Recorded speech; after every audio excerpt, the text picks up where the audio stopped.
हमने बात की थी आरपीएससी जो पेपर हम डिस्कशन करके चल रहे थे फर्स्ट ग्रेड का, उसमें हमने बात की थी 134 तक के क्वेश्चंस की। अभी तक जो लेके चल रहे हैं हम क्वेश्चन नंबर 1 से क्वेश्चन नंबर 134 तक का डिस्कशन कर चुके हैं, अच्छे तरीके से कर चुके हैं। इनकी वीडियोज आपके हमें हमारे चैनल के प्लेलिस्ट के अंदर आरपीएससी के नाम से आपको इसकी प्लेलिस्ट आपको मिल जाएगी। तो बाकी जो पीछे की वीडियोज है आप वहां जाके उनके सॉल्यूशंस आप अच्छे तरीके से देख सकते हैं। आज इस क्लास में हम शुरू करेंगे 135 से और आगे तक ट्राई करेंगे इस वीडियो के अंदर इस पूरी सीरीज को कंप्लीट करने का, इस पूरे पेपर को कंप्लीट डिस्कस करने का।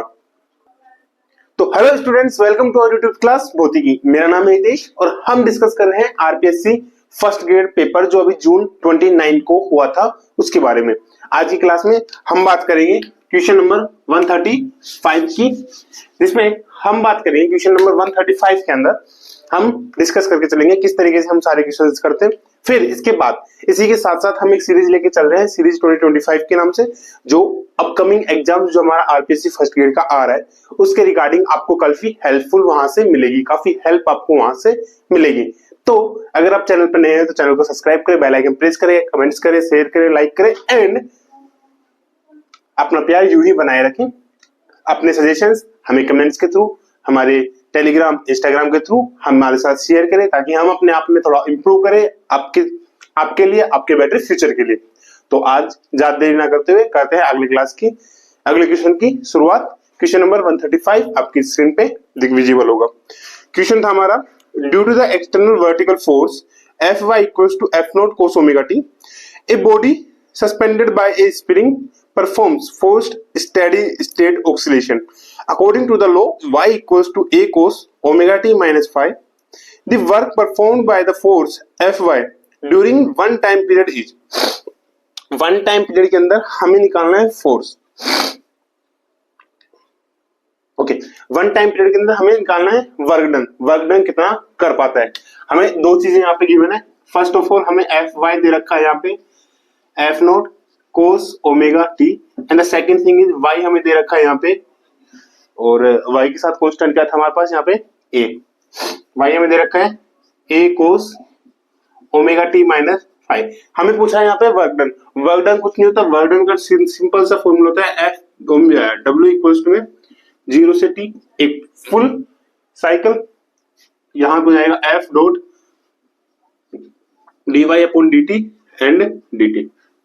ठीक है, एफ हमें दे रखा है, dy हमें दे रखा है, इसका हम डेरिवेटिव ले लेंगे टाइम के रेस्पेक्ट में, यहां पे सब्स्टिट्यूट करेंगे, t के रेस्पेक्ट में हम इसको कर लेंगे।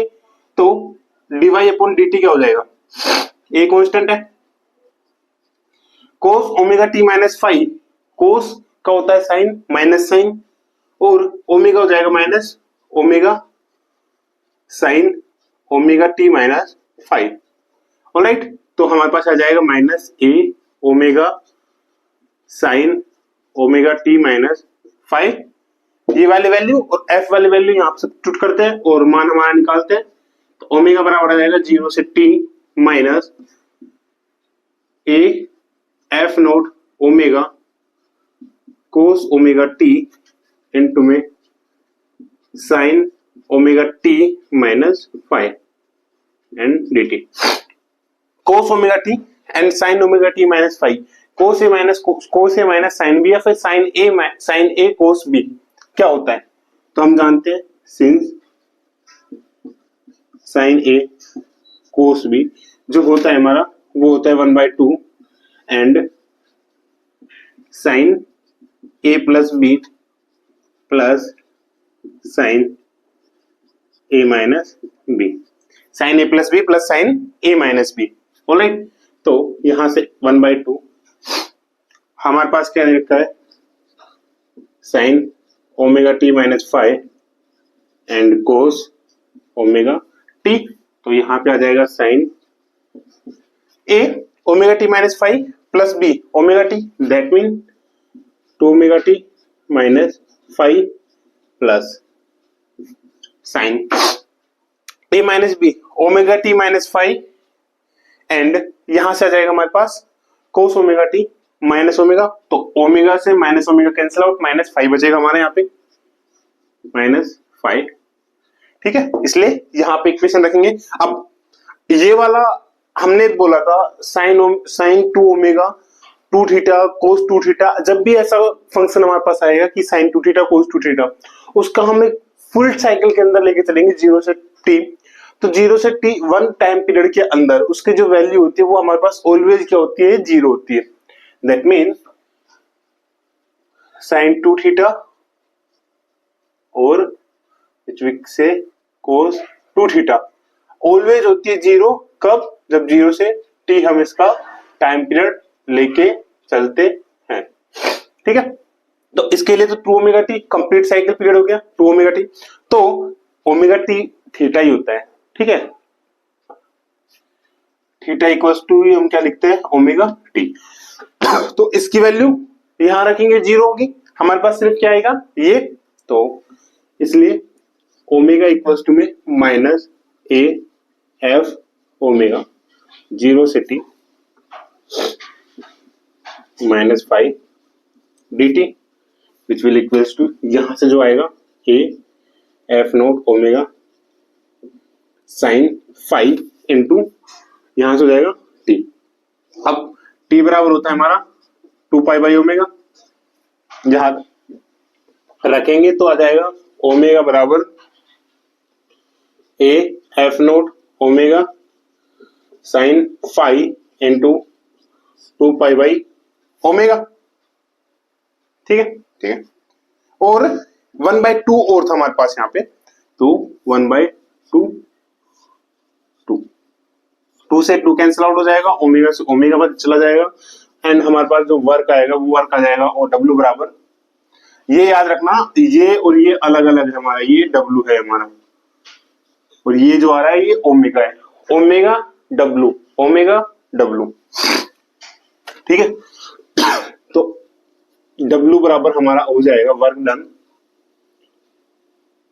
पाई ए एफ नोट साइन 5। ये हमारा क्या जाएगा इस क्वेश्चन का आंसर, जो कि हमारा है option number 4 pi A F naught sine 5, option number 4 according to our question option order. ठीक है, आगे समझ में क्वेश्चन। ठीक है, अगला क्वेश्चन दे रखा है हमें क्वेश्चन नंबर 36, सॉरी हाँ क्वेश्चन नंबर 36। क्वेश्चन नंबर 136 के अंदर आप में जो दे रखा है, अब वो आपकी स्क्रीन पे में क्वेश्चन आपको दिख रहा होगा। तो हमारा अगला क्वेश्चन है क्वेश्चन नंबर 136। क्वेश्चन नंबर 136 के अंदर हमें दे रखा है a wave travels along a stretched string with linear mass density 0.01 kilogram per meter.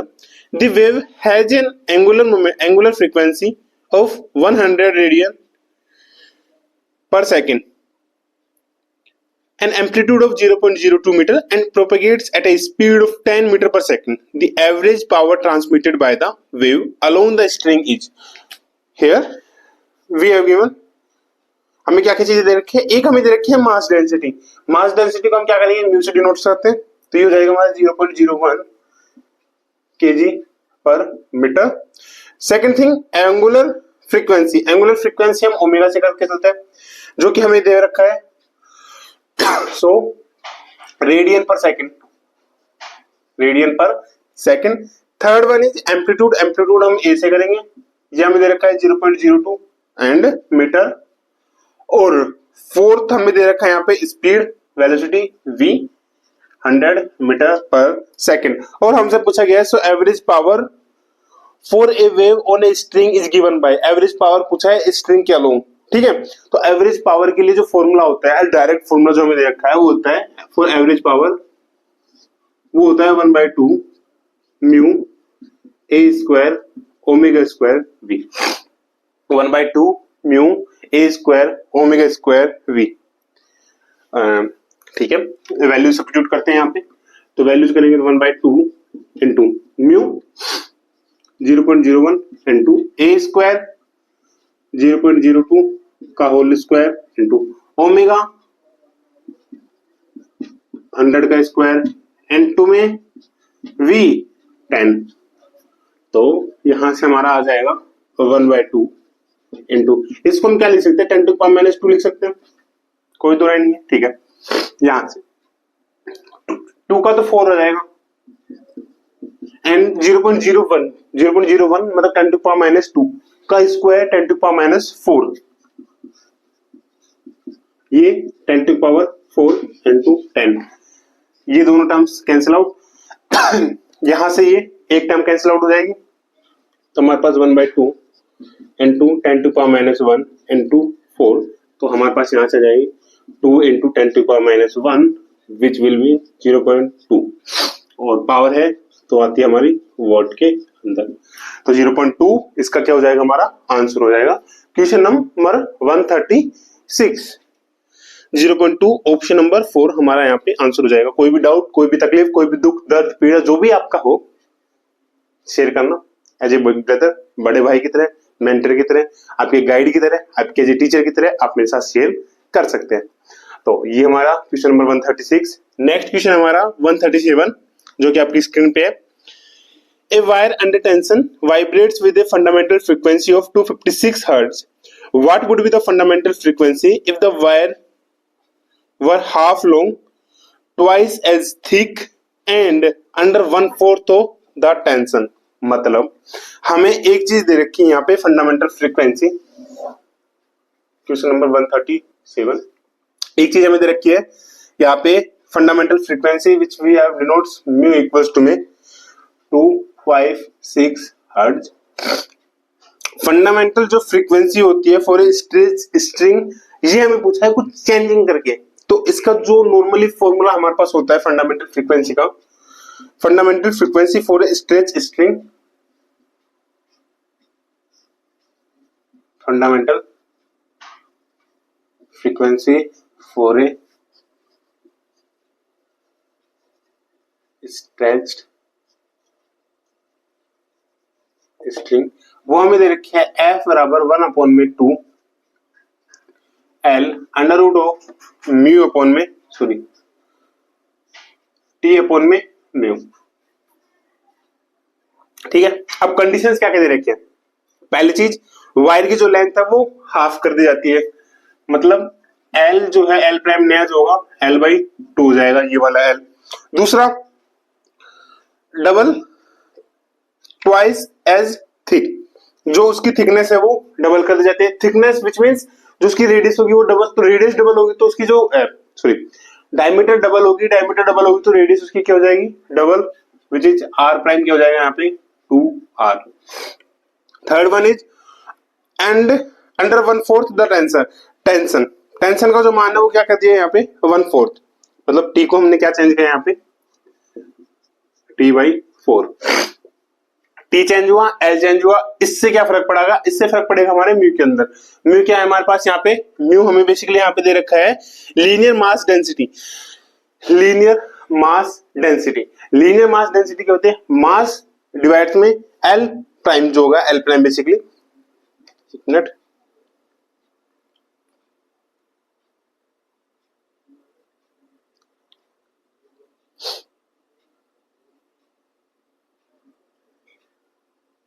Okay. अब नॉर्मली हमारे लीनियर डेंसिटी में भी चेंज आएगा। लीनियर डेंसिटी क्या होता है, लीनियर डेंसिटी होता है हमारा मास पर यूनिट लेंथ, लेंथ हमारा चेंज होता है। मास क्या लिख सकते हैं, मास को हम क्या लिख सकते हैं, डेंसिटी इनटू वॉल्यूम डिवाइड्स में एल प्राइम।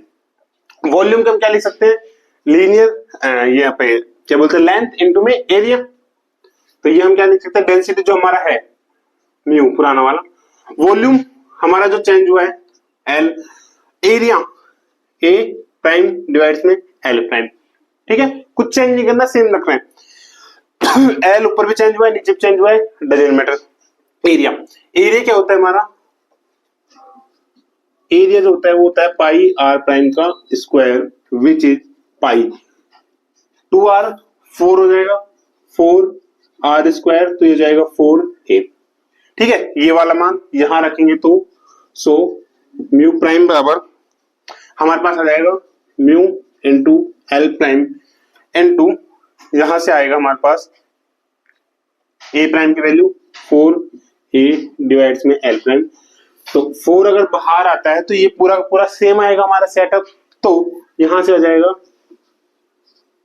म्यू प्राइम बराबर 4 म्यू तो म्यू प्राइम हमारा चेंज हुआ, एल प्राइम हमारा चेंज हुआ, टी प्राइम हमारा चेंज हुआ। ये तीनों मान यहाँ पे फंडामेंटल फ्रीक्वेंसी के अंदर रखेंगे एंड रखने के बाद देखेंगे इसके न्यू फ्रीक्वेंसी क्या आती है।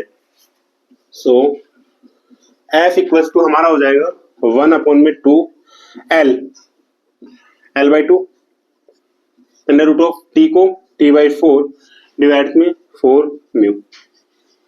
तो यहां से हमारे पास आ जाएगा 1/2 से 1/2 कैंसिल आउट हो गया 1/4 इंटू 1/4 इंटू 4 16 बाहर जाएगा तो 1/4, सो 1/4 एंड ये आ जाएगा हमारे पास t by mu, t by mu.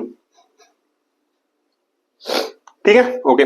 यहां से f प्राइम आएगा जो हमारा नया फ्रीक्वेंसी 1/l। अब इसके टर्म्स में अगर हम लिखते हैं तो ये क्या रहता है 1/2 इंटू में 1/2 l under root of t upon में mu which will equals to 1/2 into में f। तो हमारा जो f प्राइम आएगा वो आ जाएगा 1/2 इंटू 256 या f प्राइम हमारा आ जाएगा 128 हर्ट्ज। तो नई फ्रीक्वेंसी जो आएगी इनको सबको चेंज करने के बाद तो वो हमारी क्या आ जाएगी 128 हर्ट्ज। ऑप्शन नंबर 2 हमारा इस केस के अंदर करेक्ट आंसर हो जाएगा। क्वेश्चन समझ में आ गया? कहीं पे भी कोई भी डाउट इस क्वेश्चन के अंदर हो तो बताना, हर डाउट आपको सोल्व करा जाएगा। कहीं पे भी कोई भी मिस्टेक मेरे से हो, कहीं पे भी आप मेरी पुरानी वीडियोस देख रहे हैं, कोई भी वीडियोस देख रहे हैं, आपको लग रहा है कि वहां पे कोई कॉन्सेप्ट तुमसे मिस हुआ है, देखो कॉन्सेप्ट अगर हम नोट्स के अकॉर्डिंग चलोगे, जो मैं आपको नोट्स प्रोवाइड कराऊंगा उसमें आप देखोगे तो उसमें हमारा कॉन्सेप्ट वो क्लियर दिखेगा, राइट। उस कॉन्सेप्ट में जो हमारे नोट्स होंगे उसमें आपको क्लियरली कॉन्सेप्ट एकदम राइट वे के अंदर लिखा हुआ दिखेगा। जब बोर्ड पे हम आते हैं तो हमारे यहाँ पे रिकॉर्डिंग करते टाइम या फिर लाइव क्लास जब हम लेते हैं तो कुछ ना कुछ मिस्टेक्स हमसे हो जाती है। As a human nature, robots हम है नहीं कि हमसे मिस्टेक्स नहीं होंगी। मैं बार बार कहता हूँ मेरे से मिस्टेक्स हो सकती है, राइट। उन्हीं मिस्टेक को आप मेरे को सजेस्ट करोगे, धीरे धीरे आपके सजेशन से आप मेरे को बताओगे कि सर यहाँ पे मिस्टेक करी आपने, यहाँ पे ये मिस्टेक हुई। उन मिस्टेक्स को मैं देखूंगा और वहां से उन मिस्टेक्स को सुधारूंगा। तो कहीं पे भी लगे कि सर आपने यहाँ पे मिस्टेक करी, या तो आप वीडियो का टाइम देख लिया करो क्लास का हमारा किस टाइम पे हमारी ये मिस्टेक हुई है, वो टाइम मेंशन करके वो मिस्टेक्स आप मेरे को बता सकते हैं सर इस टाइम पे, जैसे कि हमारी 1 घंटे की क्लास होती है, 1.5 घंटे की क्लास होती है, तो आप बोल सकते हो सर जैसे कि 40 मिनट्स पे या 40 मिनट्स 39 सेकंड पे आपसे ये वाले कॉन्सेप्ट मेरे को एक बता दो, ये वाले कॉन्सेप्ट में मेरे को लग रहा है कि यहाँ पे कुछ मिस्टेक्स हुई है। जैसे हमारा जब हम लाइव क्लास के अंदर अभी जैसे कि हम रिकॉर्डेड क्लास अपलोड करते हैं तो उसमें क्या होता है कि मैं इस क्लास को वेरीफाई करता हूँ, ठीक है। ये क्लास लेने के बाद मैं खुद से इसको एक बार वेरीफाई करके देन उसको अपलोड करता हूँ, तो गलती के चांस कम होते हैं। But when we are on live, जब हम लाइव होते हैं तो लाइव केस के अंदर क्या होता है कि मैं वीडियो यहाँ से आपके लाइव रहूंगा और वो live video as it is मैं उसको अपलोड कर देता हूँ यूट्यूब पे, तो उससे मुझे पता नहीं चल पाता कि उस वीडियो में कहाँ पे गलती हुई। तो उस गलती का पता कैसे पता चलेगा जब आप वो क्लासेस देख रहे हो, या तो आप लाइव हो तो लाइव के अंदर मेरे को कमेंट्स में बता सकते हैं कि सर वहां पे मिस्टेक्स आप ये करके चल रहे हो। अदरवाइज जब भी आप वीडियो देख रहे हो तो आप मेरे को वो टाइम बता सकते हो कि सर यहाँ पे मुझे लग रहा है कि कोई मिस्टेक्स है, या मुझे ये कॉन्सेप्ट समझ में नहीं आ रहा है, यहाँ पे क्या बताना चाहते हो। तो वो मैं कमेंट्स के थ्रू, या जब भी हमारी नेक्स्ट वीडियो होती है, मैंने यहाँ बार बोला है अगर कोई बड़ा डाउट होता है तो मैं नेक्स्ट वीडियो के अंदर उसको लेके चलता हूँ। अगर जैसे कि कोई पुरानी क्लास है और तब का कोई डाउट है तो हम एज ए शॉर्ट्स एक शॉर्ट वीडियो बना देंगे 1 या 1.5 मिनट का, तो उसके अंदर हम वो चीजें लेके चल सकते हैं। बट कब होगी ये सारी चीजें? जब आप मेरे को कमेंट्स में बताओगे कि सर ये वाली गलती यहाँ पे हुई है, अदरवाइज मेरे को नहीं पता चलेगी गलती मैंने कहाँ करी है लाइव क्लास के अंदर। तो ये हुआ, चलते हैं अगले क्वेश्चन की तरफ। क्वेश्चन नंबर 138 आपकी स्क्रीन पे। क्वेश्चन नंबर 138 में है the phase velocity Vp of transverse wave in an one-dimensional crystal of atomic separations d is related to the wave vector k as Vp equals to c sin kd upon 2 divides में kd by 2.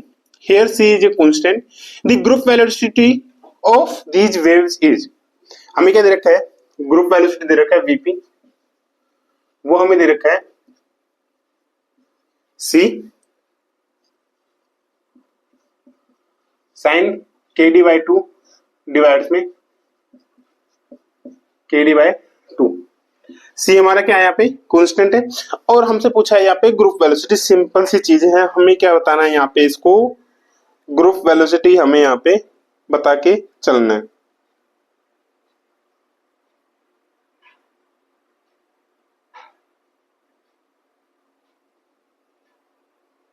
ठीक है, VP दे रखा है। Phase velocity क्या होता है, omega by के equals to में sign K D by two divides में के डी बाई टू एंड ये सी। के से के कैंसिल आउट, हमारे यहाँ पे जाएगा omega equals to C dot sine K D by two divides में डी बाई टू। अब phase velocity sorry group velocity निकालने। ग्रुप वेलोसिटी क्या होते हैं, इस दोनों टर्म्स को हम के रेस्पेक्ट में डेरिवेटिव कर देंगे। दैट मीन या डी ओमेगा अपॉन में डी के, तो यहां से ये तो कांस्टेंट आएगा 2c अपॉन में डी इनटू साइन का जब हम करेंगे तो साइन क्या होता है कोस के डी बाई टू, एंड अंदर का जब करेंगे के डी बाई टू का, तो के डी बाई टू का करने पर हमारा क्या आएगा डी बाई टू। ठीक है, डी से डी कैंसिल आउट हो जाएगा, टू से टू कैंसिल आउट हो जाएगा, हमारे पास जो बचेगा ये क्या होता है हमारा ग्रुप वेलोसिटी वीजी।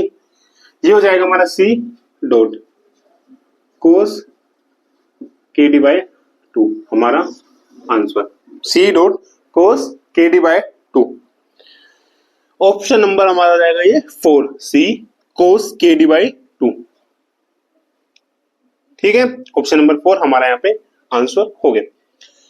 आप इनमें देख रहे हो कि एक ऑप्शन हमें यहाँ पे फिफ्थ ऑप्शन दे रखा है जिसमें दे रखा है क्वेश्चन नॉट अटेम्प्टेड। तो कई लोगों को कंफ्यूजन होता है और कई लोगों ने मेरे को बताया भी था कि सर ये फिफ्थ ऑप्शन दे क्यों रखा है, आखिर 4 ऑप्शन थे, आता है तो कर देंगे, नहीं आता है तो छोड़ देंगे, फिर फिफ्थ ऑप्शन क्यों ऐड कर रखा है यहाँ पे, और नहीं करेंगे तो क्या क्या इसके कॉन्सिक्वेंसेज हो सकते हैं। तो इसके 2 कॉन्सिक्वेंसेज हमारे यहाँ पे हो सकते हैं। फर्स्ट, जो आपके पेपर में दे रखा होता है कि आपके 1/3 नेगेटिव मार्किंग यहाँ पे लग जाती है। ठीक है, ये तो हमारा नॉर्मल हो गया कि फिफ्थ ऑप्शन में अगर हमने फिफ्थ ऑप्शन नहीं फिलअप करा तो हमारा क्या होगा, फर्स्ट जो होगा वो नेगेटिव मार्किंग लगेगी 1/3 की। सेकंड जो आरपीएससी के अंदर होगा, अगर फिफ्थ ऑप्शन हम नहीं फिलअप करते, ठीक है, और उस क्वेश्चन के पर्टिकुलर जो 5 हमारे पास ऑप्शन दे रखे होते हैं 1 2 3 4 5 5 हमारे पास ऑप्शन दे रखे होते हैं और पांचों में से हम कोई भी फिलअप नहीं करते हैं, ओएमआर सीट के अंदर जो ओएमआर सीट हमें दे रखी होती है, और मान लो बाय चांस आपके ऊपर कोई भी संदेह जाता है कि आपने चीटिंग करी है या चीटिंग में कहीं पे इन्वॉल्व होते हो, आपकी ओएमआर सीट इस तरीके से खाली मिलती है, तो आपके ऊपर आरपीएससी जो कि फर्स्ट ग्रेड या कॉलेज लेक्चरर के पेपर करवाता है, ये आपके ऊपर उसके पास राइट्स हैं कि आपके ऊपर वो लीगल एक्शन ले सके। लीगल एक्शन के थ्रू आपको डिबार कर दिया जाएगा, पेपर में आप कभी भी नहीं बैठ पाओगे, या फिर आपके ऊपर केस चल सकता है कि चीटिंग का केस आप पे डाल सकते हैं। और चीटिंग के केस के अंदर आपने अभी सुना ही होगा कि नया जो नियम निकला है उस नियम के अकॉर्डिंग 10 साल की सजा या फिर 10 लाख से 10 करोड़ तक का जुर्माना जो लग सकता है, वो आपके ऊपर पेनल्टी एज ए पेनल्टी लग सकती है अगर आप ये फिफ्थ ऑप्शन को नहीं फिलअप करते हो तो। ठीक है, तो 2 ऑप्शन जो हमारा फिफ्थ ऑप्शन दे रखा है वो इसी वजह से दे रखा है। यहाँ पे चीटिंग का ऑप्शन होता है। चीटिंग कैसे होती है, चीटिंग में ये होता है कि मान लो जैसे कि कोई कैंडिडेट है, 4 ऑप्शन थे हमारे पास, इन्होंने नहीं फिलअप किया, ठीक है, ओएमआर सीट अपनी खाली छोड़ दी, नहीं फिलअप किया, पहले से आगे इसने अपने सेट कर रखा है कि लाइक ठीक है ये मेरी जो ओएमआर है वो उस टीचर के पास जाएगी, वहां जाएगी, फलाना ढिमकाना जहां पे भी जाएगी वहां जाएगी। अब क्या होता है, उसके पास जाएगी, पहले से सेटिंग होती है रुपए वगैरह देके, पहले होता था, आई थिंक अभी नहीं होता है, तो उसमें क्या होता था खाली छोड़िए। अब वो क्या करेंगे, करेक्ट ऑप्शन जो होंगे उनको फिलअप कर देंगे, क्योंकि हमें पता है एक बार ही वाला भर सकते हैं, अगर इसको खाली छोड़ा है तो मैं इसको कोई सा भी गोला इसमें फिलअप कर सकता हूँ। तो वहां से इस तरीके से फिलअप होता था, और जो चीटिंग का जो ये तरीका था एक चीटिंग करने का, वो वाला यहाँ से इजिली चीटिंग हो पाती थी। बस इसी चीटिंग को रोकने के लिए फिफ्थ ऑप्शन यहाँ पे जनरेट हुआ या लाया गया, है ना। तो फिफ्थ ऑप्शन आपको कंपल्सरी भर के चलना है। अभी होता है यहाँ पे 138 क्वेश्चन। अगला क्वेश्चन हमारे पास 139 के अंदर दे रखे हैं, a room is 10 metre wide by 20 metre long by 3 metre height, the ceiling is acoustic, the wall are plastered, the floor is concreted and there are 36 people in the room. The reverberation time is, और यहाँ पे हमें दे रखा है वर्बेशन time, that mean हमें एक तरीके से वर्बेशन टाइम ये होता है कि जो हमें यहाँ पे ये गिवन है डाटा, और डाटा हमारा क्या था यहाँ पे,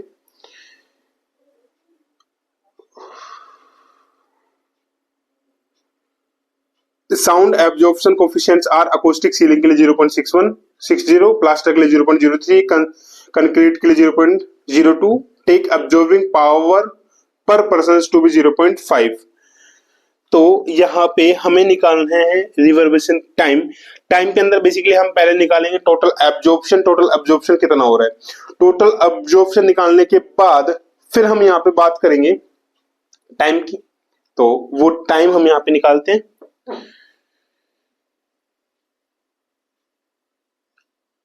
ओके, और उस टाइम को निकालने का तरीका होता है हमारे पास, इसको करते हैं हम 0.161 वोल्ट से डिवाइड करते हैं जो भी हमारा टोटल एब्जॉर्प्शन आएगा, तो वहां से हमारे पास क्या आ जाता है, ये टाइम आ जाता है। तो हमारे पास 139 दे क्या क्या रखा है वो चीज हम पहले देख लेते हैं। एक दे रखा है गिवन डाटा, रूम का जो साइज दे रखा है वो दे रखा है हमें 10 metre wide, 139, 20 metre long, 3 metre height. ठीक है, यहां पे लिख भी सकते हैं L इंटू बी इंटू या B into L into H. दूसरा 3 चीजें दे रखी है, सीलिंग, वॉल, प्लास्टर और people, number of people 36। Absorption coefficients इनके दे रखे हैं। अकोस्टिक सीलिंग के लिए जो दे रखा है हमें, अकोस्टिक सीलिंग के लिए हमें दे रखा है, यहाँ पे हम एब्जॉर्प्शन कोफिशिएंट्स को किसी भी जैसे कि अल्फा से मान सकते हैं, तो अल्फा सीलिंग के लिए सी, अल्फा सी हमें दे रखा है 0.60, और प्लास्टर के लिए अल्फा पी हमें दे रखा है 0.03, कंक्रीट के लिए अल्फा सी ओ ए निकाल देंगे इसको, ये हमें दे रखा है 0.02, एंड एब्जॉर्बिंग पावर पर पर्सन, एक पर्सन के लिए हमें कितना दे रखा है यहाँ पे, अल्फा पर्सन कर लेंगे तो यहाँ पे पीपी पर पर्सन। ठीक है, ये हमें दे रखा है 0.5। फर्स्ट ऑफ ऑल तो we are going to find the total absorption, total कितना होगा। तो एक तो दे रखा प्लास्टर किस पे, दीवार पे, ठीक है, कंक्रीट फ्लोर पे, सीलिंग छत पे, और यहां पे पीपल का, तो टोटल एब्जॉर्प्शन निकालेंगे यहां पे।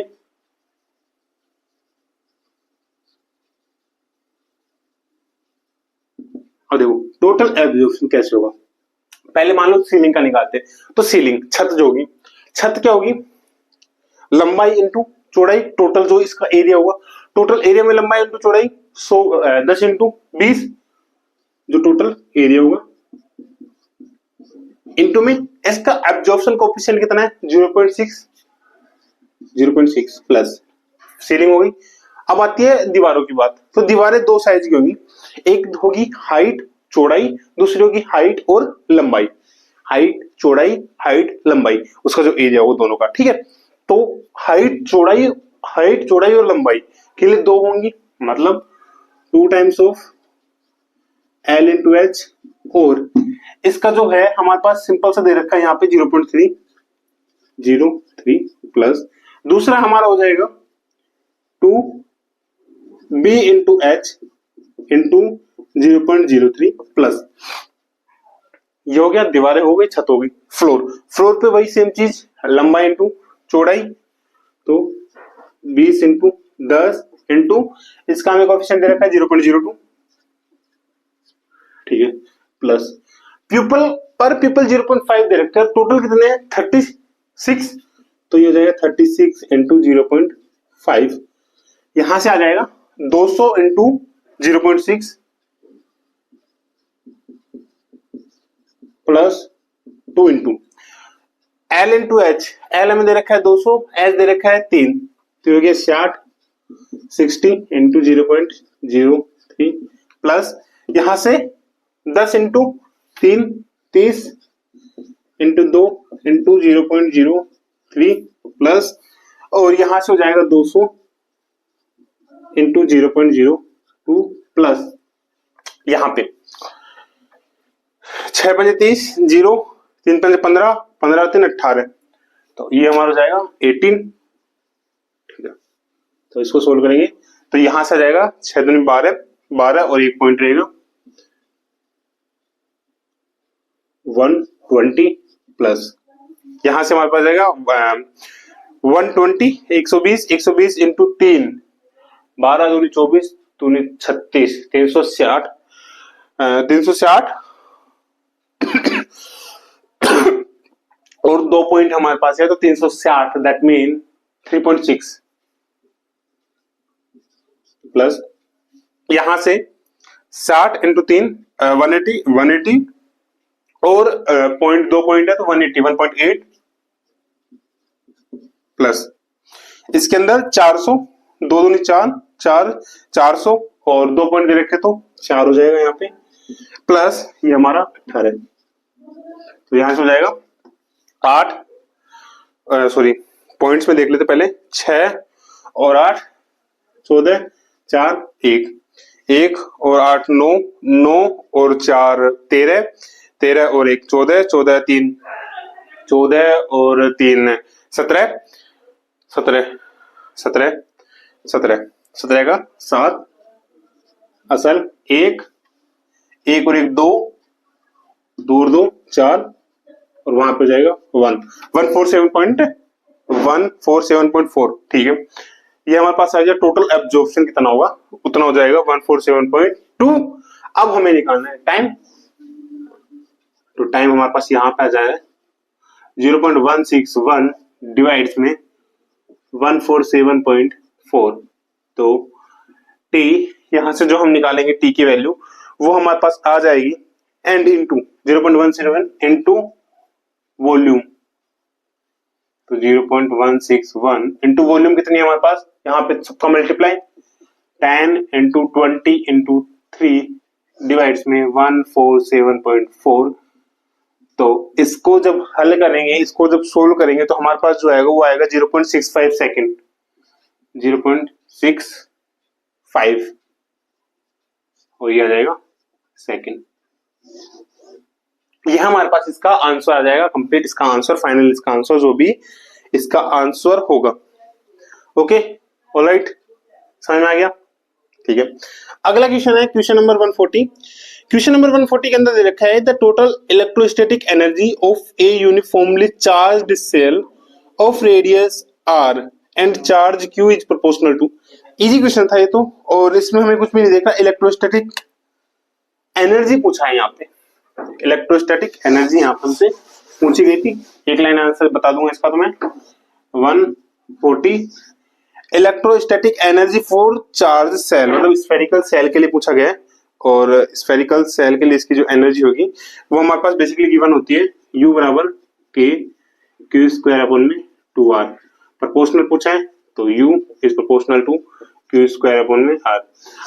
यही चीज अगर हमसे सॉलिड स्फीयर के लिए पूछे ना तो उसके लिए भी अगर प्रोपोर्शनल पूछ रहा है, सॉलिड स्फीयर के लिए होता है 3Q स्क्वायर अपॉन में 5R, बट अगर ये प्रोपोर्शनल पूछता है तो हमारे से सेम हमारा इसका आंसर आएगा Q स्क्वायर अपॉन में R, सेम, ठीक है। तो ज्यादा इसमें कोई फर्क आएगा नहीं, सेम का सेम हमारे यहाँ पे गिवन होगा। तो ऑप्शन नंबर हमारा यहाँ पे हो जाएगा ऑप्शन नंबर 3, आंसर हमारा हो जाएगा करेक्ट 140 क्वेश्चन। तो 6 क्वेश्चन हमने डिस्कस किए। 6 क्वेश्चन के अंदर अगर आपको कोई भी दिक्कत है, कोई समस्या है, कोई भी प्रॉब्लम है तो कमेंट सेक्शन में आप मेरे को बता सकते हैं, हम उसका सॉल्यूशन आपको प्रोवाइड करवाएंगे, और नहीं है तो नेक्स्ट चलते हैं हम 141 पे। 141 हमें दे रखा है A long solid dielectric cylinder of radius A is proposed permanently polarized everywhere, radially outward, with distance r from the axis of cylinder, that is P vector equals to 1/2 P naught r gap. The bound charge density in the cylinder is given by, bound charge density हमसे पूछी गई है, bound charge density होती क्या है वो चीज निकालनी है, एंड देन उसके बाद हम क्या करना है, इसको सॉल्व करना है। हमसे क्या पूछा गया है यहाँ पे, बाउंड चार्ज डेंसिटी और चार्ज डेंसिटी, ठीक है। दो होता है हमारे यहाँ पे, एक होती है हमारे पास सरफेस चार्ज डेंसिटी, दूसरा होता है हमारे यहाँ पे बाउंड चार्ज डेंसिटी। ठीक है, दे क्या रखा है हमें यहाँ पे, पोलराइजेशन दे रखा है हमें यहाँ पे, पी वेक्टर बराबर 1/2 P naught R R cap. हमसे पूछा है बाउंड चार्ज डेंसिटी, वो होती है हमारे पास minus divergence of P vector, minus divergence of P vector. अब डाइवर्जेंस ऑफ पी वेक्टर जब हम निकालते हैं तो since divergence of P vector ये हमारा होता है 1/r del upon del r, और अंदर हमारा हो जाएगा ये 1/2 P note r dot r, P note r dot r हमारा यहाँ पे r वेक्टर के लिए बेसिकली हमारे पास यहाँ पे इसका गिवन होता है। ठीक है, ये होता है हमारे पास यहाँ पे।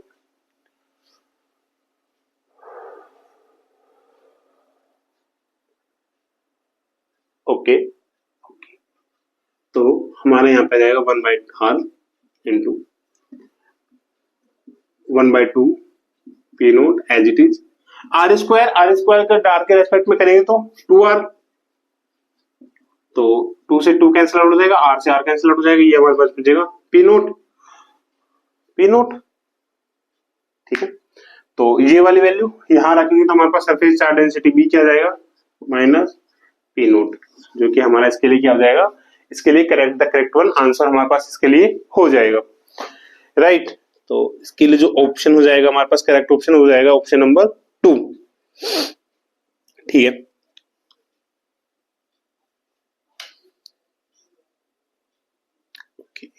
इसी तरीके से इसको जब हम हल करेंगे तो हमारे पास ये वाला आंसर इसका आ जाएगा आराम से।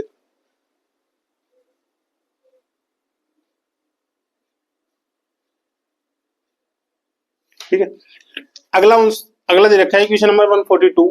क्वेश्चन नंबर 142 जो आपकी स्क्रीन पे उसमें दे रखा है, if A free surface charge density, if A free surface charge density, हमसे अभी ये पूछा था वॉल्यूम चार्ज डेंसिटी, अब आगे surface charge density, sigma F is present at the interface between two dielectric media, then which of the following boundary conditions is correct. दो दे रखा है हमें यहाँ पे और पूछा है हमसे कि नीचे दी गई बाउंड्री कंडीशंस के अंदर कौन सा सही होगा हमारा यहाँ पे कंडीशन।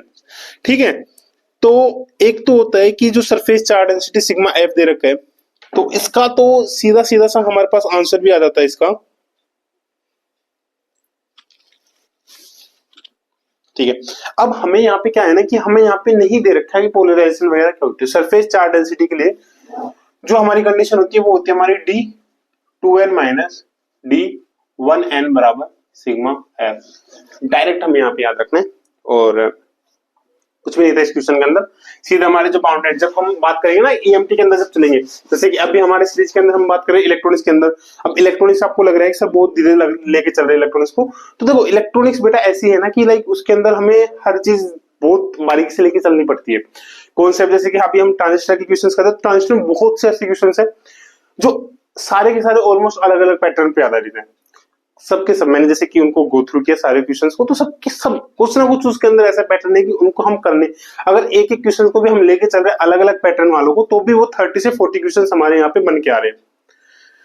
अब ऐसा हर जगह तो होगा नहीं, जैसे ईएमटी के अंदर मान लो जब इलेक्ट्रोमैग्नेटिक थ्योरी हम जब बात करेंगे तो वहां पे ऐसा नहीं होगा, वहां पे 5 या 6 तरीके से क्वेश्चन आते हैं, उन्हीं को बस घुमा फिरा के हमारे पास क्वेश्चन दे रखे होंगे, तो उनमें हमें इतना टाइम नहीं लगेगा जितना टाइम हमें अभी इलेक्ट्रॉनिक्स के अंदर लग रहा है। ऑलराइट, तो अगर आप तैयारी कर रहे हैं ना तो ये मत सोच रहा कि सर सिलेबस होगा या नहीं होगा, उसकी टेंशन मुझे लेनी है, आपको नहीं। आपको सिर्फ टेंशन इतनी लेनी है कि जितनी मैं वीडियोस आपको क्वेश्चंस दे रहा हूँ, आपके क्वेश्चंस करने के लिए दे रहा हूँ, या फिर जो हमारे टेलीग्राम पे मैं आपको असाइनमेंट शीट्स प्रोवाइड कराऊंगा, उन क्वेश्चंस को आपको प्रॉपर्ली सोल्व करते हुए चलना है, बाकी कुछ नहीं करना है, बाकी सारी टेंशन मेरी है। ऑलराइट, ठीक है, अगला क्वेश्चन है हमारे पास क्वेश्चन नंबर ये हो गया 142। क्वेश्चन नंबर 143, क्वेश्चन नंबर 143 दे रखा है, two parallel circular conducting disc in free space are at y equals to 0 and y equals to 0.01 metre and 0 voltage refer at y equals to 0.01 metre.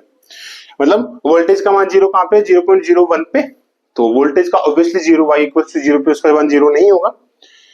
If d equal to 253 between the conductors the voltage at the lower plate is, मतलब हमें 0.0 दो plate दे रखी है, मान लो ऐसे इसमें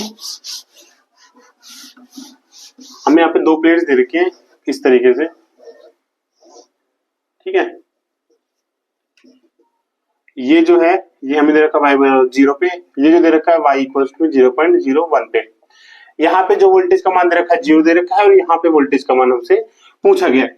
दिया हमें है कि d की वैल्यू हमें दे रखी है 253, आई थिंक 253 है, 253 एंड c में मीटर स्क्वायर y कैप,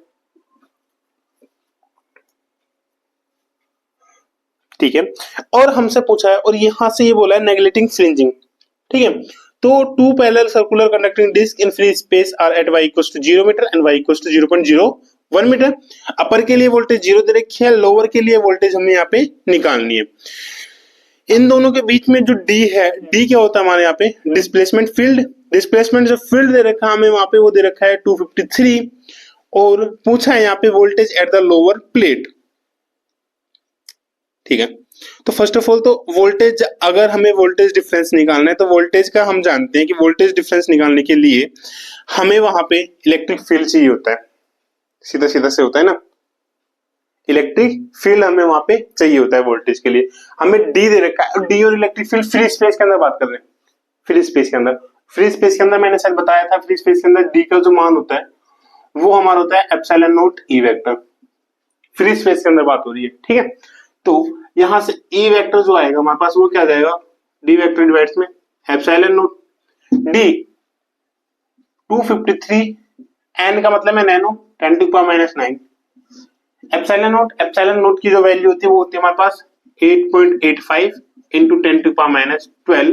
सो जब हम इसको सोल्व करेंगे तो सोल्व करने पर हमारा जो मान आएगा ई का वो आता है 2.859 into 10 to power 4, 2.859 into 10 to power 4, और ये आ जाता है हमारा किसके अंदर, वोल्ट पर मीटर। अब ऑब्वियसली वोल्ट पर मीटर से हमें क्या पता चल रहा है कि अगर इसको हम डिस्टेंस या जो डिस्प्लेसमेंट हमारा हो रहा है उसके रेस्पेक्ट में अगर इसका इंटीग्रेशन हम कर ले लेते हैं, है ना, कि एक रेंज दे रखी है, तो उसके रेस्पेक्ट में अगर इंटीग्रेशन हम ले लेते हैं तो हमारे पास क्या आ जाएगा, यहाँ पे वोल्टेज का मान हमारे पास यहाँ पे आ जाएगा, राइट, यही बात है ना, ठीक है। तो यहाँ पे हम निकालते हैं, सो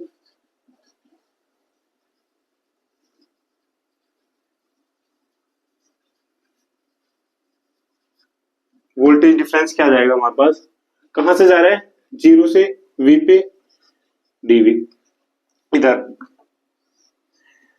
जीरो कहां पे है 0.01 पे, और 0.01 से हम जा रहे हैं जीरो पे, 0.01 से हम लेके जा रहे हैं जीरो पे, ठीक है, यही कर रहे हैं। और यहां पे आ जाएगा ई वेक्टर डॉट dt, ठीक है। इतना सा डिफरेंस हमारे पास यहाँ पे क्रिएट होगा,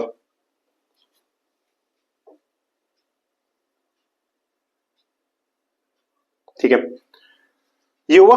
और यहाँ पे हमारे पास एक आता है माइनस साइन, हमारे पास यहाँ पे आ जाता है। तो इसको सोल्व करते हैं, इसको सोल्व करने पर यहाँ पे हमारे पास क्या जाएगा, v जो हमें निकालना है कहाँ पे, जीरो पे।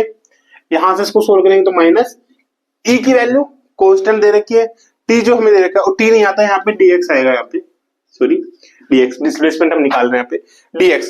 तो यहां से क्या जाएगा, ई की जो वैल्यू आएगी वो कितनी है 2.859 into 10 to power 4 into bracket में यहाँ पे आ जाएगी जीरो माइनस 0.01, तो minus 2.859 into 10 to power 4 into यहाँ पे जो आएगा वो आ जाएगा, अगर जीरो में से हम करेंगे 0.01 को तो ऑलमोस्ट हमारे पास रहेगा 0.99 माइनस 0.99, माइनस से माइनस कैंसिल आउट हो ही जाएगा।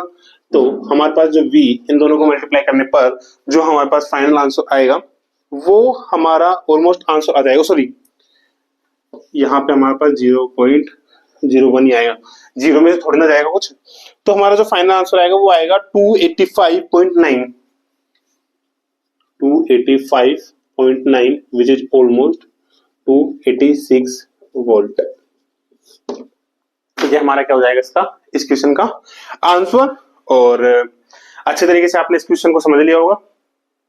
कोई भी डाउट, कोई भी दुख, कोई भी पीड़ा आप मेरे साथ बता सकते हैं। अभी के लिए हमारी क्लासेस थोड़ी धीरे चल रही हैं, आपने अगर नोटिस करा होगा तो उन धीरे क्लासेस चलने का पीछे का रीजन यही है कि लाइक जैसे कि पहले आपके सेकंड ग्रेड के एग्जाम थे तो मेरी इसमें ड्यूटी लगी हुई थी सेकंड ग्रेड के एग्जाम्स में। अभी जैसे कि आपके फोर्थ ग्रेड के एग्जाम चल रहे हैं तो फोर्थ ग्रेड के एग्जाम्स में मेरी ड्यूटी लगी हुई है एग्जाम में एज ए इन्विजिलेटर। तो उस वजह से, उस इन्विजिलेटर की वजह से ही मेरे को वहां पे टाइम देना पड़ रहा है, तो यहाँ पे टाइम थोड़ा कम पड़ रहा है। बट जैसे ये एग्जाम वाला आपका प्रॉपर खत्म होता है सीजन, उसके बाद हम यहाँ पे अपना स्पीड अप पकड़ लेंगे, राइट। तो क्वेश्चन नंबर आपका ये हुआ, ये आपको समझ में आ गया होगा। कोई भी डाउट है इसके अंदर या इसके रिगार्डिंग, इस टॉपिक से रिगार्डिंग भी कोई डाउट है ना अगर आपको, तो वो भी आप मेरे से पूछ सकते हैं। या तो मैं आपको वर्बली समझा दूंगा मैसेज के थ्रू, या फिर मैं आपको उस पर्टिकुलर क्लास के उस पर्टिकुलर टॉपिक के रिगार्डिंग एक मैं छोटा शॉर्ट वीडियो में यहाँ पे अपलोड कर देंगे, जिससे आप उस क्वेश्चन को अच्छे से समझ सको, उसके कॉन्सेप्ट को। मेनली समझना हमें यहाँ पे क्या होता है, कॉन्सेप्ट समझना होता है। क्वेश्चंस चेंज होते रहते हैं, वैल्यू चेंज होती रहती है, कॉन्सेप्ट चेंज नहीं होता, तो कॉन्सेप्ट हमें लेके चलना है, राइट। अगला क्वेश्चन होगा 144, which one of the following is an impossible magnetic field. अरे यार इतना सिंपल क्वेश्चन था ना ये। इसमें हमें क्या करना था 144 में, इसमें हमें जस्ट ये देखना था divergence of B equals to 0 किसके लिए हो रहा है, divergence of B equals to 0 किसके लिए हो रहा है। जैसे कि यहाँ पे मैं आंसर दे रखा था बाकी के आपके लिए, ये क्वेश्चन आपके लिए भी है, आपको चेक करना है। मैं आपको बता रहा हूँ किसके लिए 0 हुआ था। हमें एक ऑप्शन दे रखा था यहाँ पे, option number 3 B equals to में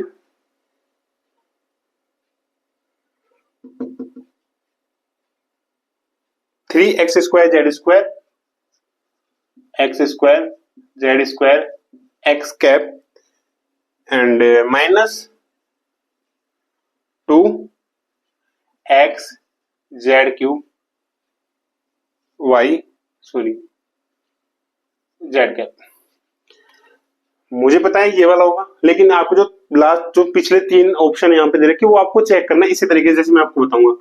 यहाँ पे हमें दे रखा है divergence of B, divergence of B जब हम यहाँ पे निकालेंगे तो इसके केस के अंदर एक्स वाई में जब दे रखा है हमें, तो यहाँ पे हम डाइवर्जेंस ऑफ बी कैसे निकालेंगे, आई कैप डी अपॉन में डी एक्स प्लस जे कैप डी अपॉन में डी वाई प्लस के कैप डी अपॉन में डी जेड। यहाँ पे एक्स वाई जेड में दे रखा तो इनको अपन क्या लिख देंगे, x cap y cap z cap, और यहां से आ जाएगा 3x square Z square x cap minus में 2x Z cube Z cap.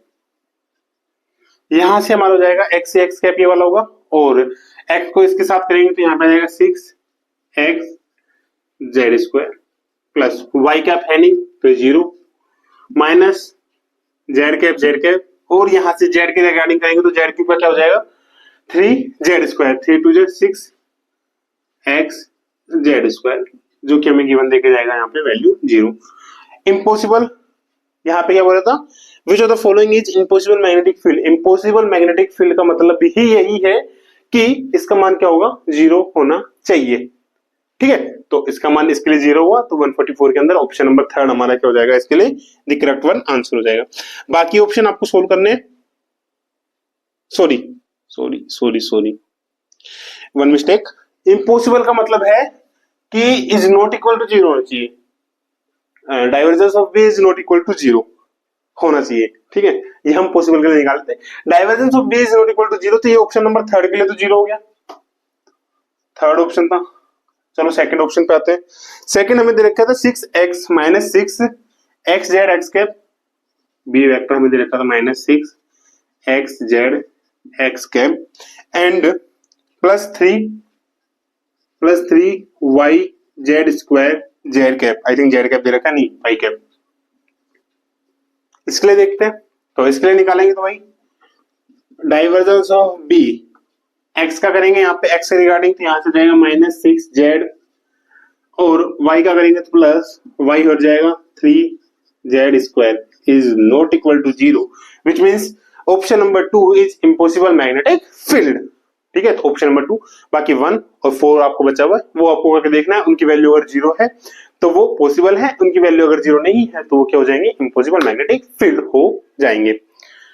ठीक है, ये हो गया। अगला क्वेश्चन हमारा 145 के अंदर दे रखा था, और ये छोटी वाली क्वेश्चन आपका कि the Swift voltage used in CRO is of the shape of CRO cathode ray oscilloscope. CRO क्या होता है, कैथोड रे ऑसिलोस्कोप। वो क्या करता है काम, CRO is an instrument used to visualise electrical signals, और जो इलेक्ट्रिकल सिग्नल्स का जो विजुअलाइजेशन देता है वो किसके रूप में देता है, वोल्टेज के रूप में देता है। ठीक है, उसका जब सीआरओ हम ऑसिलोस्कोप के अंदर देखते हैं तो जो उसके अंदर जो हमारी वैल्यूज बनती है, जो हमारी उसके अंदर जो ग्राफ बनता है वो किस तरीके से बनता है। तो यहाँ पे क्या होता है, to display a waveform on its screen, an electron beam is moved horizontally and vertically. The y-axis, which is vertical deflection, display the signals under test, and the x-axis, horizontal deflection, is controlled by a swift voltage. Okay, और हमें यहाँ पे क्या बोलता, Swift voltage ही बोल रखा है। तो स्विफ्ट वोल्टेज क्या होती है अब यहाँ पे, it is the voltage that moves, it is the voltage that moves the electron beam from left to right across the screen at a uniform rate, allowing time dependent signals to be visualized. ठीक है, तो यहां पे एक चीज होती है, the swift voltage must increase linearly with time, then drop suddenly and repeat periodically. ठीक है, मतलब यहां पे ऐसा होता है कि एकदम से यहां पे बढ़ी, फिर एकदम से 0, फिर बढ़ रही है, फिर 0, फिर बढ़ रही है, फिर 0, फिर बढ़ रही है, फिर 0, फिर बढ़ रही है, फिर 0, ऐसे होता है यहाँ पे। तो इसकी जो शेप आती है, इसकी शेप को बोलते हैं हम शॉटूथ वेव। इसकी जो शेप होगी वो हमारी देते हैं शॉटूथ वेव। ठीक है, छोटी गली, इसका ये पूरा छोटी गली कॉन्सेप्ट है जो कि आपको समझ में आ जाएगा जब हमारी यही वाली पीडीएफ आपको हम टेलीग्राम चैनल पर प्रोवाइड हमारे करवा देंगे। ठीक है, ये हो गया शॉटूथ वेव। अगला होता है 146 के अंदर दे रखा है, on making use the Maxwellian speed distribution 1/v का एवरेज निकालना है।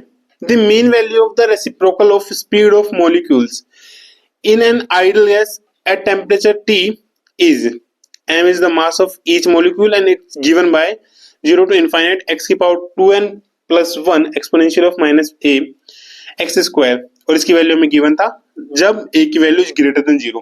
तो मैक्सवेलियन स्पीड डिस्ट्रीब्यूशन फंक्शन हमारा क्या होता है इन द केस ऑफ 3D के केस के अंदर। तो 3D केस के अंदर हमारा जो होता है फंक्शन जो हमें देता है वो हमें देता है fv 4 पाई m अपॉन में 2 पाई kt की power 3/2 v square exponential of minus mv square upon में 2 kt। ये हमें फंक्शन दे रखा था। दूसरा हमसे पूछा क्या गया था 1/v का एवरेज ऑफ 1/v। तो एवरेज जब निकालेंगे तो 0 to infinite, ऑलराइट, ठीक है, और एवरेज निकालेंगे तो 1/v fv dv। 1/v और fv की जब वैल्यू रखेंगे तो v स्क्वायर क्या हो जाएगा, v बन जाएगा। तो यहां से हमारा क्या आ जाएगा 0 to infinite 4 pi m upon में 2 पाई kt की power 3/2 v exponential of minus m v square upon में 2 kt dv। ये पूरा कांस्टेंट है, बाहर लेंगे इसको तो 4 पाई m अपॉन में 2 पाई kt की power 3/2 into 0 to infinite v dot exponential of minus m v square upon में 2 kt dv। तो 4 पाई into m अपॉन में 2 पाई kt की पावर 3/2 इसको हम बार बार सोल्व करते आ रहे हैं और इसका जो सोल्यूशन होगा वो क्या हो जाएगा, एन की वैल्यू हमारे पास 1 दे 2 दे रखी है तो 1/2 into gamma function of 1 2 divides में 2 एंड ये आ जाएगा m अपॉन में 2 के टी पावर, ठीक है। इसको करते हैं 4 पाई इंटू एम अपॉन में 2 पाई के टी की पावर 3/2 इंटू यहां से आ जाएगा 1/2 इंटू और ये हमें देके जाएगा 2 के टी डिवाइड्स में एम, ओके 2 के टी डिवाइड्स में एम।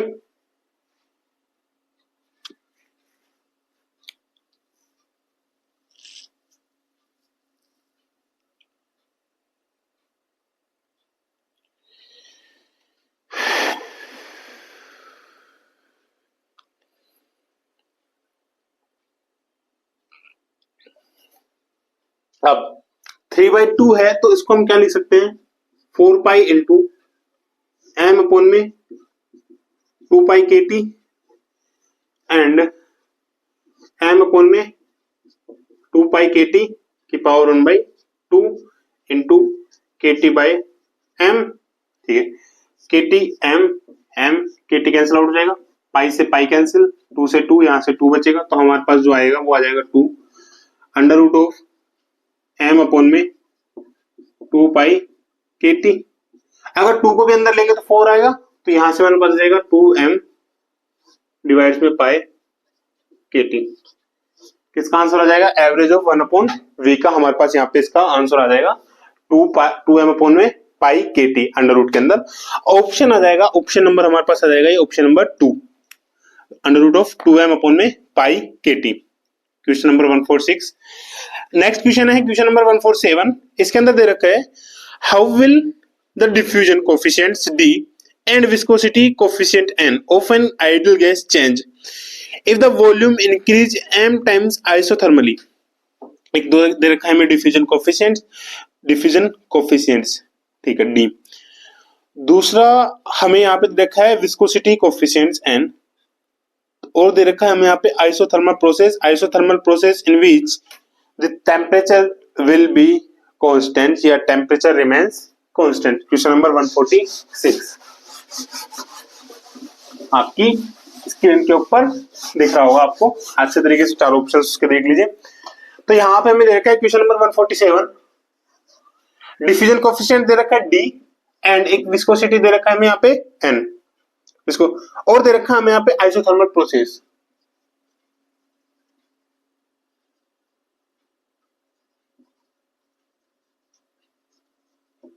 आइसोथर्मल प्रोसेस, तो ये वाला जो क्वेश्चन होगा आइडियल गैस हमारे थर्मो एंड स्टेट के अंदर आता है ना। और थर्मो एंड स्टेट के अंदर जब हम बात करेंगे इसकी तो हमारा यहाँ पे क्या हो जाएगा कि जो डी होता है हमारा डिफ्यूजन कोएफिशिएंट, इसकी जो वैल्यू होती है प्रोपोर्शनल होता है 1 अपॉन में n sigma under root of k T by m, 1 upon में n sigma under root of k T by m. अब के टी बाई एम तो हो गया, ठीक है, ठीक है। जहां पे n क्या होता है, नंबर डेंसिटी,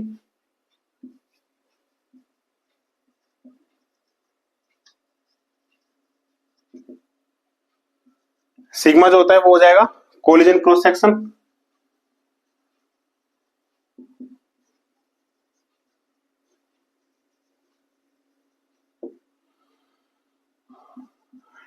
टी जो होता है वो होता है हमारा टी होता है हमारा टेम्परेचर और एम हमारा हो जाएगा यहाँ पे मॉलिक्यूलर मास।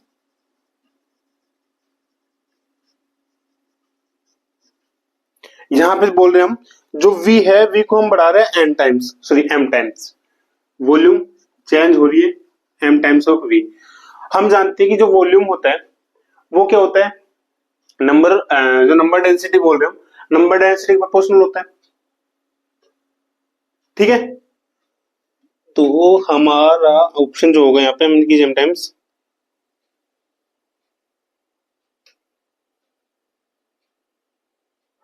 सॉरी वॉल्यूम और नंबर डेंसिटी में रिलेशन होता है इनवर्सली प्रोपोर्शनल। दैट मीन अगर वॉल्यूम m टाइम्स बढ़ रहा है तो n जो होगा वो m टाइम्स कम होगा। वॉल्यूम और डेंसिटी क्या होते हैं, एक दूसरे के इनवर्सली प्रोपोर्शनल होते हैं, व्युत्क्रमानुपाती कर्मानुपाती। तो यहाँ पे अगर m टाइम्स ये इंक्रीज होगा तो m टाइम्स ही क्या होगा, डिक्रीज होगा। अगर ये वाली वैल्यू हम यहाँ पे सेटिस्फाई करते तो ये क्या होता था, d प्रोपोर्शनल टू 1 अपॉन में, ये वाला छोड़ दो बाकी का सारा सेम रहेगा, सिर्फ हमारा चेंज क्या हो रहा है n, n हो जाएगा n डिवाइड्स में m, जो क्या हो जाएगा हमारा m टाइम्स इंक्रीज हो रहा है। That mean if we increase the volumes m times, if we increase the volume m times, then the density, sorry, the diffusion coefficients will also increase by m times। ठीक है, या factorial of m, ठीक है, m times वो also increase करेगी d की value. अब दूसरा आता है विस्कोसिटी कोफिशिएंट। विस्कोसिटी कोफिशिएंट जो होता है बेसिकली वो होता है हमारा mkt। विस्कोसिटी कोफिशिएंट वो होता है under root of mkt। m constant है, k कांस्टेंट है, Boltzmann constant, T temperature constant दे रखा है, आइसोथर्मल प्रोसेस, तो यहाँ पे इसका कोई इफेक्ट नहीं पड़ेगा वॉल्यूम का। तो हमारा जो ऑप्शन होगा उसमें क्या होगा, D इंक्रीज होगा m times and the n होगा वो रिमेन्स कांस्टेंट। तो ऑप्शन हमारा हो जाएगा यहाँ पे फॉर आइडियल गैस के लिए D। अब ऑप्शन नंबर 1 दे रखा D विल रिमेन कांस्टेंट, गलत। D विल रिमेन कांस्टेंट, गलत। थर्ड दे रखा D will increase under root m times, गलत। फोर्थ दे रखा D will increase m times n will remain constant, तो ऑप्शन नंबर 4 हमारा यहाँ पे क्या हो जाएगा, द करेक्ट वन आंसर हो जाएगा। अगला क्वेश्चन दे रखा है 148, जो कि आपको स्क्रीन पे दिख रहा है। इस क्वेश्चन को रख करते हैं। क्वेश्चन नंबर 148 आपको स्क्रीन पे दिख रहा है, इसका आंसर होगा, सॉरी आंसर नहीं, पहले क्वेश्चन देख लेते हैं। For a water bubble gas the condition for cooling in joule Thompson experiment expansion is, joule Thompson expansion हम देखने। अब यहाँ पे देखना है हमें कूलिंग के लिए T का मान, ठीक है, the condition for cooling. Cooling के लिए हमें देखना है T का मान। T का मान कूलिंग के लिए एक होता है हमारे यहाँ पे इन्वर्जन टेम्परेचर, एक होता है हमारे यहाँ पे इन्वर्जन टेम्परेचर।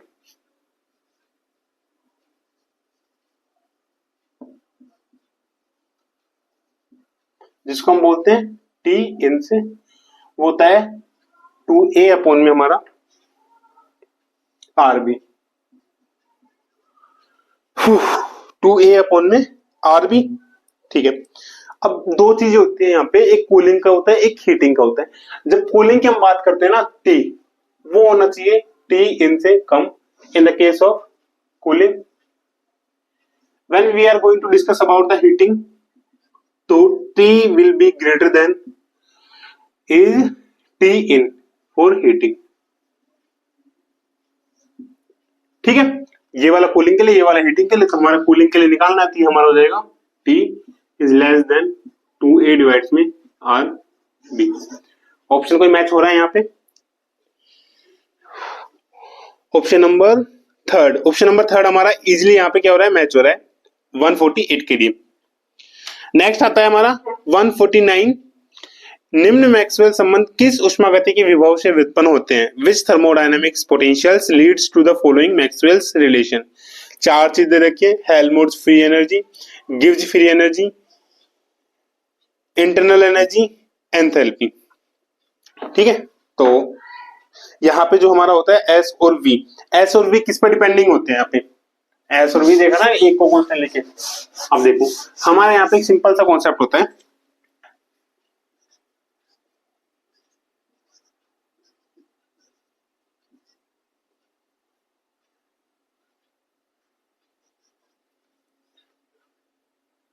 ठीक है। तो हमें जो नीचे दे रखा है ना, इनके जो इक्वेशन हमारे मैक्सवेल इक्वेशन होते हैं, नीचे तो इनके सबस्क्रिप्ट में दे रखा होता है कि ये वाली चीज हम कांस्टेंट लेके चल रहे हैं, फिर बाद में वो हो रहा है। वो क्या देखना होता है, मेन जो फंक्शन होता है हमारे ये होते हैं, internal energy, Gibbs free energy, sorry Gibbs free energy, Helmholtz energy और ये एंथैल्पी, राइट। इनके जो साथ में है वी एस, ये इसका किसका फंक्शन होगा, यू का, विच मीन्स यू किसका फंक्शन होगा, वी और एस का। ऐसे ही एच किसका फंक्शन होगा, एस और पी का। जी किसका फंक्शन होगा, टी और पी का। और एफ फंक्शन होगा वी और टी का।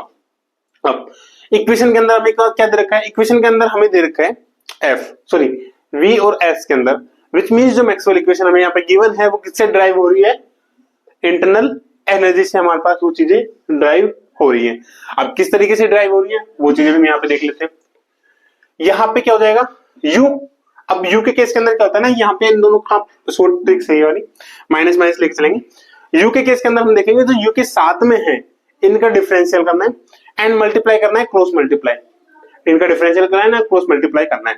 तो du हमारे पास जो आएगा वो हमारे पास आ जाएगा dv होगा, और ये माइनस माइनस साइन लेके चलना है माइनस dv, और जब इसका डिफरेंशियल करेंगे तो इन दोनों के लिए माइनस साइन नहीं आएगा डिफरेंशियल के केस के अंदर, फिर ds और t, तो प्लस t ds, यहां से निकालेंगे तो p हमारे पास क्या आ जाएगा, वो आ जाएगा हमारे पास du अपॉन में dv minus when s is constant. दूसरा जाएगा हमारे पास t बराबर du अपॉन में ds when v is constant.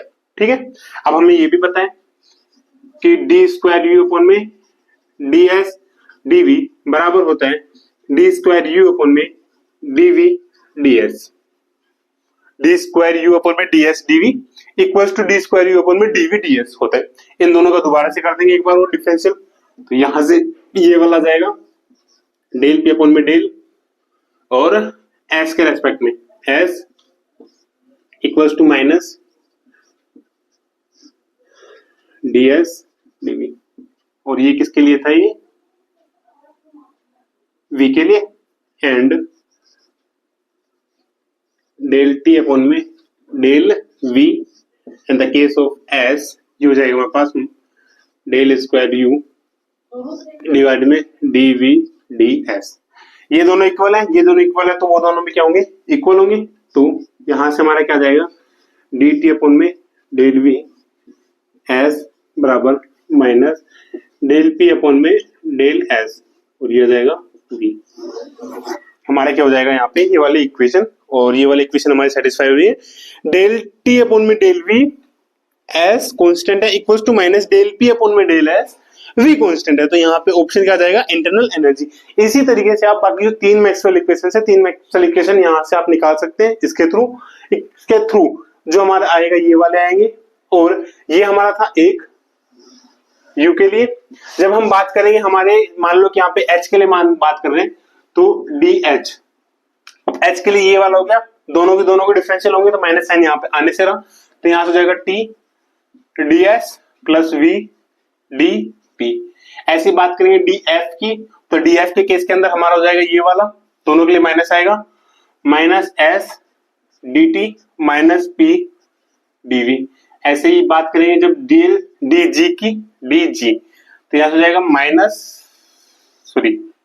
v dp और माइनस s dt। ठीक है, तो एक मैक्सवेल इक्वेशन यहां से आएगी, दूसरी यहां से आ जाएगी, तीसरी यहां से आ जाएगी, एंड फोर्थ वन यहां से आ जाएगी। चारों आप एक महीने कर दिया, बाकी के तीन आप ड्राइव करके देख सकते हो। पर्पज हमारा ये नहीं है कि पेपर को हमें सिर्फ सोल्व करना है, इनके आंसर देखने।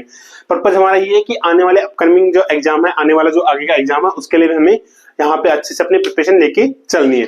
तो इनको यहाँ पे भी अगर आप ये वाला डाउट यहीं पे क्लियर करके चलते हो तो ये वाला कॉन्सेप्ट आपको आगे जाके फिर से दोबारा से नहीं पढ़ना पड़ेगा, राइट। तो ये वाले आपको करने हैं तीन, एक मैंने कराया है, तीन बाकी आपको करने हैं। अगला क्वेश्चन हमें दे रखा है क्वेश्चन नंबर 149, हमने हो गया, हमारा 149 क्वेश्चन हो गया। एंड इस सीरीज का, इस पेपर का लास्ट क्वेश्चन 150, लास्ट क्वेश्चन हमारा आ गया 150 क्वेश्चन, जो कि आपके डिस्प्ले पे आपका दिख रहा होगा। थ्योरेटिकली क्वेश्चन था ये वाला, और इस क्वेश्चन के अंदर है विच of the following correctly describe the difference between helium 1 and helium 2। ठीक है, ये थ्योरेटिकल क्वेश्चन था। तो हीलियम 1 के लिए is the normal liquid phase of liquid above 2.17 की, जो He है, He फर्स्ट है, ये हमें नॉर्मल लिक्विड फेज होता है, जो कि किस पे होता है, अबव द 2.17 के। दूसरा होता है He सेकेंड, जो कि हमारा होता है super liquid fluid.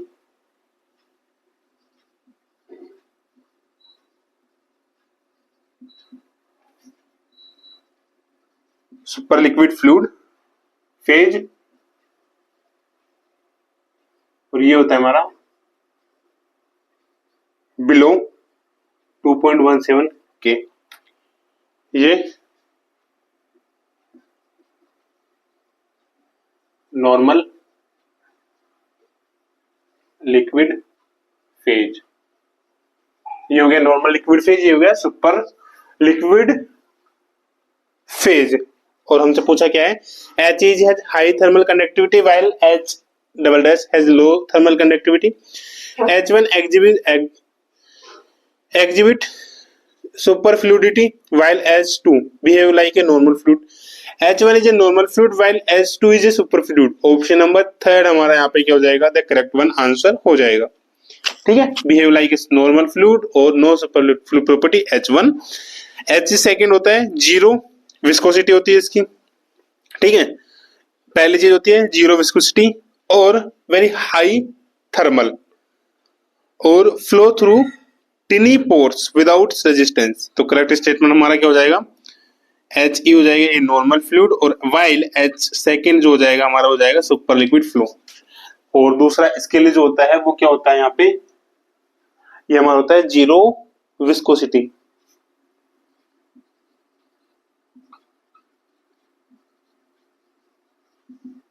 Zero viscosity इसका क्या होता है, आंसर होता है।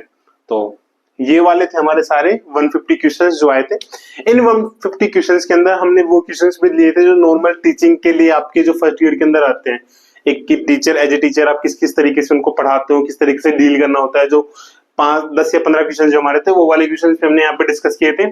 हालांकि हमारे फिजिक्स के नहीं थे, फिर भी हमने उस क्वेश्चन को कर दिया इसके अंदर कि लाइक ठीक है, एक फ्लो के अंदर हमें 150 क्वेश्चंस की पूरी हमें यहाँ पे क्लासेस मिल जाएंगी या 150 क्वेश्चंस के पूरे हमें यहाँ पे सॉल्यूशंस मिल जाएंगे। तो ये सारे हमारे सॉल्यूशंस थे कुछ जो हम लेके चले थे यहाँ पे आरपीएससी के पेपर के अंदर। राइट, एक क्वेश्चन आपके एक और आया था और मेरे को याद आ रहा है वो वाला क्वेश्चन जो हम गलत करे थे। आई थिंक हमने वो वाला क्वेश्चन वहां पे गलत किया था। एक क्वेश्चन मैं आपको देख के बता देता हूँ अभी, ठीक है, जो हमसे मिस्टेक हुई थी गलती में आपने बताया नहीं, लेकिन फिर वही आता ना कि लाइक मेरे को तो पकड़ना ही था उन गलतियों को। तो द लास्ट वन क्वेश्चन, एक जो हम गलत करके आए थे जिसका आंसर, और वो वाला क्वेश्चन हमारे पास है। वेट, अभी जाना नहीं है कहीं पे भी।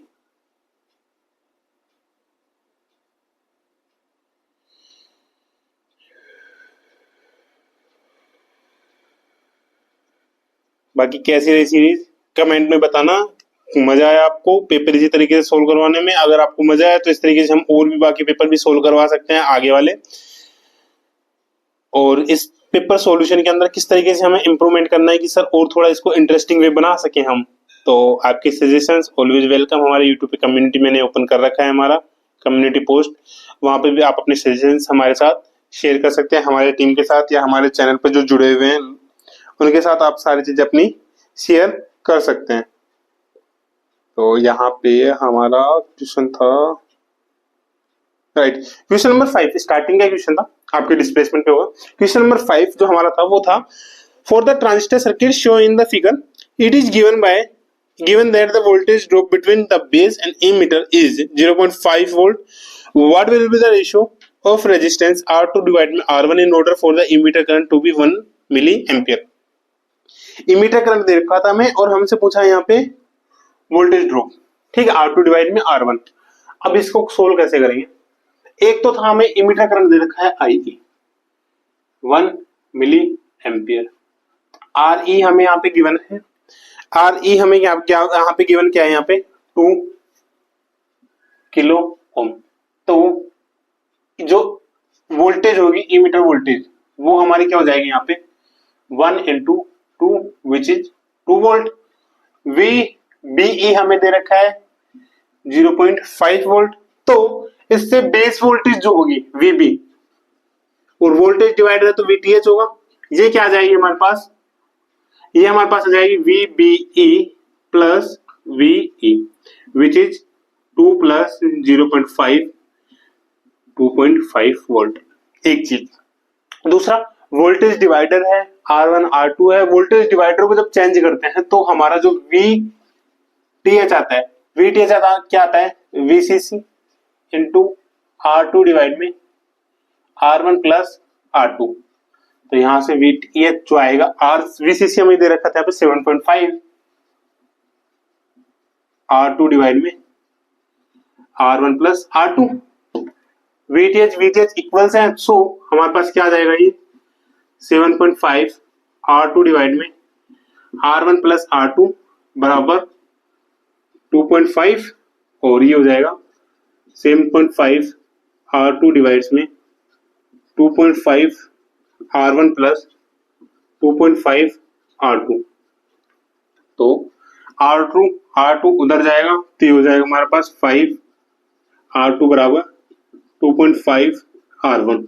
तो देखो मैंने इसमें बताया था आपको कॉन्सेप्ट, जो हमारी सीरीज चल रही है ना अभी ट्रांजिस्टर की, उनमें इस सारे कॉन्सेप्ट लेके चल रहा हूँ। तो और ये सारे क्वेश्चन हम वहां पे लेके चल रहे हैं, लगभग मान लो आप 7 पेपर का हम सॉल्यूशन वहां पे लेके चल रहे हैं। 7 पेपरों के जो पीवाई के पेपर है उनको सॉल्यूशन हम यहाँ पे लेके चल रहे हैं। तो यहाँ पे क्या होता है ना, दो चीजें देखते हैं एग्जामिनर जब भी आपसे पूछे ना R1 डिवाइड में R2 या R1 डिवाइड में R2 या R2 डिवाइड में R1, तो आपको अगर ये दे रखा हो ना क्वेश्चन में जो कि अभी तक आया हुआ है, तो R2 डिवाइड में R1, बस एक क्वेश्चन के अंदर R2 डिवाइड में R1 आपसे पूछा गया हो, लेकिन अगर उसका आंसर मैच नहीं हो रहा है ऑप्शन के अंदर, तो आपको R1 डिवाइड में R2 भी देखना है। जैसे कि यहाँ पे दे रखा था, यहाँ पे हमें क्या दे रखा था, R2 डिवाइड में R1। तो अगर यहाँ पे हम R2 डिवाइड में R1 करते हैं ना, तो हमारा क्या आता है 2.5 डिवाइड में 5, विच मीन्स यहां से हमारा हो जाएगा 0.5, जो कि हमारा ऑप्शन में नहीं था। फिर हम क्या करेंगे, इसका ऑपोजिट रेसिप्रोकल हम चेक करते हैं, R1 डिवाइड में R2, तो हो जाएगा 1/0.5 विच इज 0.2.0, जो कि हमें ऑप्शन में गिवन है। तो ये हमारा क्या होगा यहाँ पे करेक्ट वन आंसर होगा। लास्ट में हमने क्या कर था, वो इनसफिशिएंट इंफॉर्मेशन हमने कर दिया था, बट इसका जो करेक्ट आंसर होगा वो क्या होगा, 2 होगा। इस टाइप के क्वेश्चंस के अंदर दो चीजें दे रखी होती है, या तो आपको बेस करंट बहुत छोटा देता हो as compare to other one, या कलेक्टर करंट, या दूसरी चीज आपको जो R2 की वैल्यू बहुत ज्यादा देगा बेस करंट के रेस्पेक्ट में, या फिर बीटा की वैल्यू बहुत ज्यादा देगा। तो ये 2-3 केसेस होते हैं यहाँ पे, जिसमें आपको दे रखा होगा। इसका पूरा कॉन्सेप्ट हमने अपने ट्रांजिस्टर का जो कॉन्सेप्ट सीरीज के अंदर बताया, वहां पे हमने इसको अच्छे तरीके से डिटेल में एक्सप्लेन किए। तो ये वाला यहाँ पे कॉन्सेप्ट था, इसको आपको ये देखना था। तो R2 डिवाइड में R1 पूछा था, लेकिन 0.5 ऑप्शन में नहीं है, तो हम क्या करेंगे, R1 डिवाइड में R2 करेंगे, जिससे हमारा आंसर क्या जाएगा 2। ये हमारा इसका क्वेश्चन था, ये हमारी सीरीज थी, सारे क्वेश्चन हमने यहाँ पे डिस्कस किए। किसी भी क्वेश्चन के अंदर कहीं पे भी छोटी से छोटी प्रॉब्लम भी अगर आपको है, किसी भी कॉन्सेप्ट के अंदर आपको कोई प्रॉब्लम है, तो मेरे साथ शेयर कीजिए, जुड़े रहिए हमारे साथ, क्योंकि आगे अब हमारी जो तैयारी होगी, साथ में हम तैयारी करेंगे, मिलकर तैयारी करवाएंगे, फ्री ऑफ कॉस्ट तैयारी कराएंगे। पूरा का पूरा यूट्यूब पे कंटेंट होगा, जो भी कंटेंट हम यूट्यूब पे पढ़ाएंगे उसका PDF फॉर्मेट में आपको टेलीग्राम पे मिलेगा।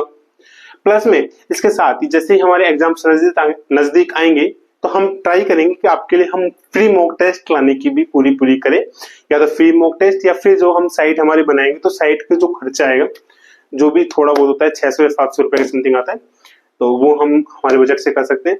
हाँ, हम ट्राई करेंगे कम से, या तो फ्री मॉक टेस्ट आपके लिए हम प्रोवाइड करा देंगे अगर पॉसिबल होगा, अगर पॉसिबल नहीं होता तो मिनिमम प्राइस पे हम आपके लिए मॉक टेस्ट एक तैयार करेंगे, पूरा मॉक टेस्ट भी हम आपके लिए तैयार लेके आएंगे, बहुत कम प्राइस पे।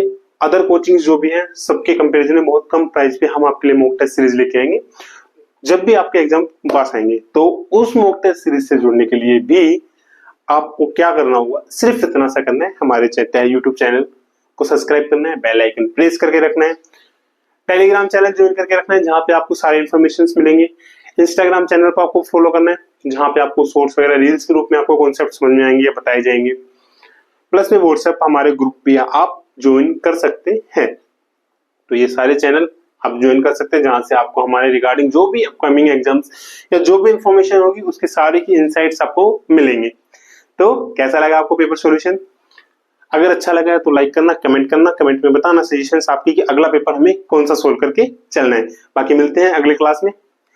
अगली क्लास ये वाली होगी नहीं, हमारी सीरीज जो चल रही है उसकी अगली क्लास के अंदर ट्रांजिस्टर का जो एक क्लास बची है, वहां से हम उसके क्वेश्चन सोल्व करा के फिर हम उसका अगला कॉन्सेप्ट हम लेके चलेंगे।